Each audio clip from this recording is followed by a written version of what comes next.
En France, on consomme environ 25 kg de fromage par personne et par an. Dans le top 3 des fromages les plus consommés en France, le camembert bien sûr, mais aussi l'emmental et le comté. Mais alors, pourquoi on mange le fromage à la fin du repas? Alors déjà, petit cours d'histoire sur l'origine du fromage. Promis, je fais pas long. En fait, c'est grâce à l'élevage des animaux laitiers au Proche-Orient, il y a plus de 10 000 ans, qu'on a pu traire le lait et le transformer en fromage. Enfin, en fromage, c'est pas du tout ce à quoi ça ressemble aujourd'hui. En fait, c'était plutôt du lait caillé. Et les peuples nomades transportaient le lait dans les panses d'animaux. Et donc, c'était comme en fait une besace, un sac. Et dans la panse d'animaux, il y avait encore des enzymes qui faisaient fermenter, cailler le lait. Et c'est comme ça qu'on a découvert que le lait se solidifiait grâce aux enzymes. Alors en France et même en Europe, on connaît le fromage depuis beaucoup moins longtemps, mais bon, environ 7000 ans. C'est l'âge de ces morceaux de terre cuite percés de petits trous qu'on a retrouvés en Pologne et qui sont en fait des fragments de faisselle à fromage. À la base, faisselle, c'est pas du tout le nom de ce fromage frais qu'on mange à la cantine, mais c'est le nom du moule dans lequel on le fabrique. Bref, voilà pour les origines du fromage. Pourquoi en France, on consomme principalement le fromage à la fin des repas? En fait, il faut remonter au Moyen-Âge où le fromage est vu comme un aliment populaire.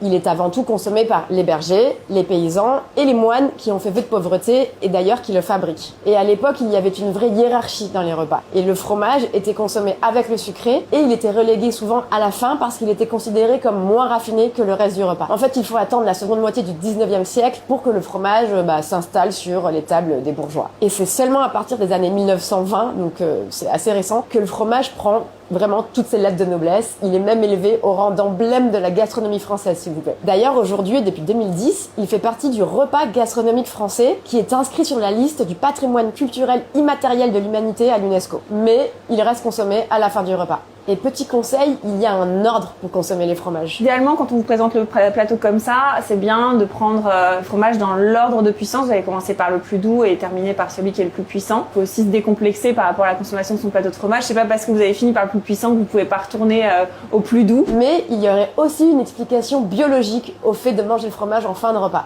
En fait, le fromage est riche en probiotiques et en ferments lactiques qui aideraient à la digestion. En plus, il contient de la tyrosine, c'est un acide aminé qui booste la production de dopamine, ce qui nous donne en fait cette sensation de satisfaction en fin de repas. Notamment dans les fromages au lait cru, il faut vraiment faire attention à manger le fromage au lait cru pour bien profiter de tous ses bienfaits. Effectivement, probiotiques, plein de bactéries très bonnes qui vont vivre dans le corps et dans le système digestif.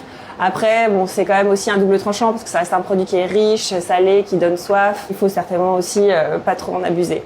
En fait, le fromage, c'est un Dijon quoi. Après, si vous hésitez entre la prune de mamie ou le fromage, ça, c'est à vous de voir.